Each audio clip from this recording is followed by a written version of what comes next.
So, over the weekend, former US President Barack Obama featured on a podcast where he said that aliens are real, but he had not seen them.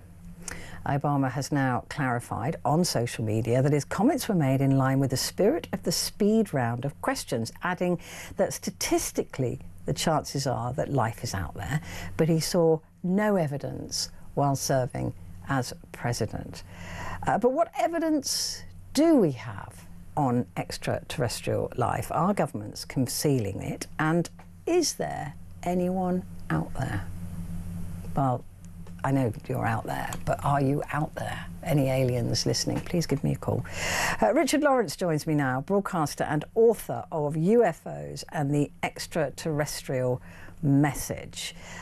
Richard, lovely to meet you. Thank you so much for joining me. Thank you for inviting me, Petrie. You're so welcome. Barack Obama got caught out in a quick-fire thing. Are aliens real? Yes. What do you make of that? Is that a slip of the tongue or something more? Actually, a few years ago, he did sort of touch on this before, I think on Saturday Night Live with James Corden when he was doing it. So it's not a complete surprise. But I think they all, well, we know there's been a cover-up. I mean, that's absolutely, they don't even deny that at the Pentagon at all. And I think he must know more than he says. But again, one thing that's come out of I don't know if you're aware of the Congress hearings that have been going on for the last 3 years in America on what they now call, as you rightly said earlier, UAPs, just a rebranding, really, yeah. That's all that is. It's come out that even presidents aren't necessarily in the loop. That, for example, George Bush Jr., according to one file and one whistleblower who'd been high up in intelligence at these hearings in Congress, testified that they decided that his level of security clearance wasn't high enough to be told the full truth about aliens and UAPs, and that was when he was president. Wow. So, yeah. But who's higher than the president?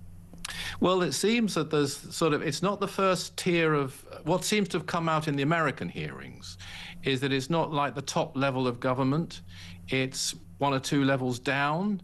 They regard presidents and some of the high officials as kind of Johnny-come-latelys, here today, gone tomorrow people. Yeah, fair enough, yeah. And they stay there all the time. And they don't fully trust anybody. I mean, we know that Winston Churchill was lied to. That's come out in the Public Records Act. Back in 1952, he tried to find out about what were called flying saucers. And he wasn't told the whole truth at all. But certainly America, there's been some, I mean, incredible testimony over the last 3 years, really. I mean, that's the thing, isn't it? It would be impossible to keep that quiet. I mean, even if you had to sign the Official Secrets Act or the whatever version is of that in America, people talk, right? That's what people do, and especially if they know something really exciting. So why isn't there more out there? Why aren't there more whistleblowers? I mean, the problem is it's all got tied up with defence.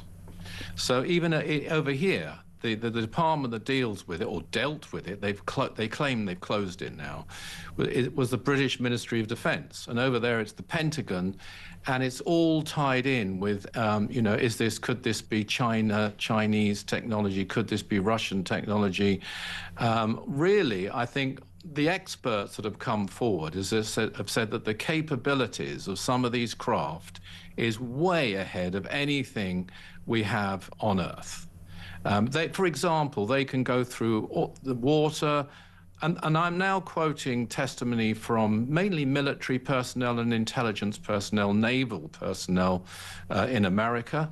I think our government is very sheepish, very unsatisfactory, to put it politely, on the whole topic. Keeps very quiet about it. Doesn't deny it, really. Just says it's no threat to our defences.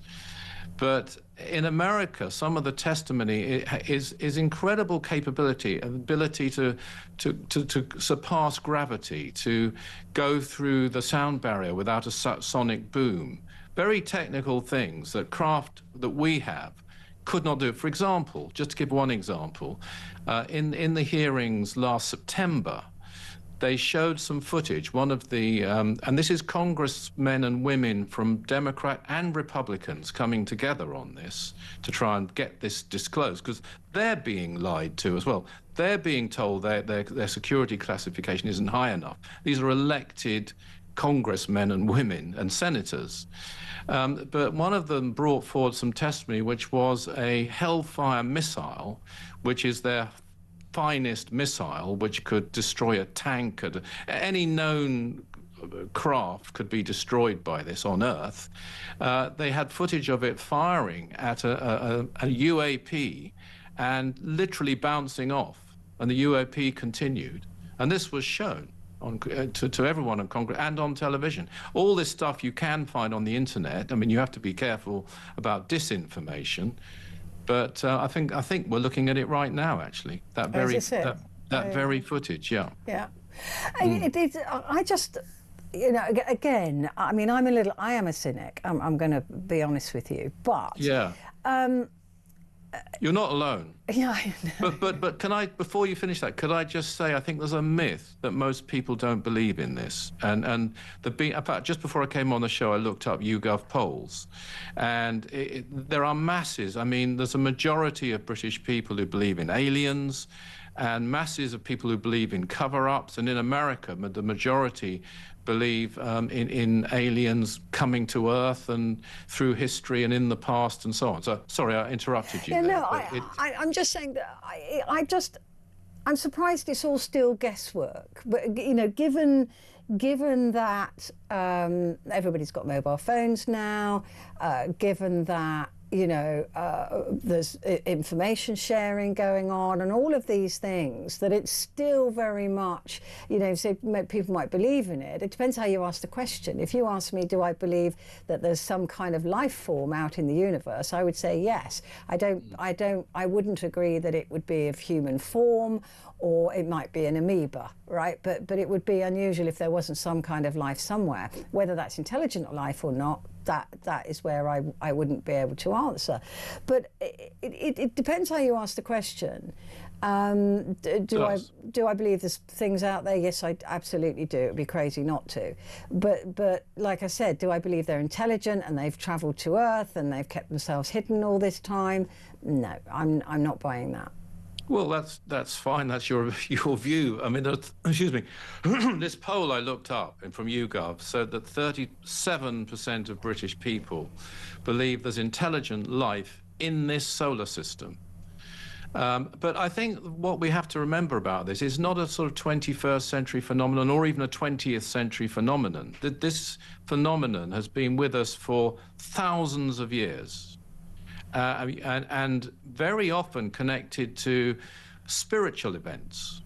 For example, in the Hindu scripts, they have a word, Vimana, which is a flying celestial vehicle. One of them is the Pushpaka Vimana in the Ramayana, which carried people, traveled between India and Sri Lanka, and performed what we would call magic, tremendous effects. The Star of Bethlehem, I know people raise their eyebrows, but if you believe in the story as given, was not a star. It guided people to Mount. I'm just giving some famous examples. Yeah. There's plenty of others, and indigenous cultures and cultures throughout history. The interesting thing, I think you've hit the nail on the head, if I may say, which is, okay, we can say, look, we don't think aliens would come here, and or rather put it this way, if they did come here, they'd make themselves known. We'd know about it by now. That's, I think, what Stephen Hawking said. Because they haven't done that, we don't believe in them.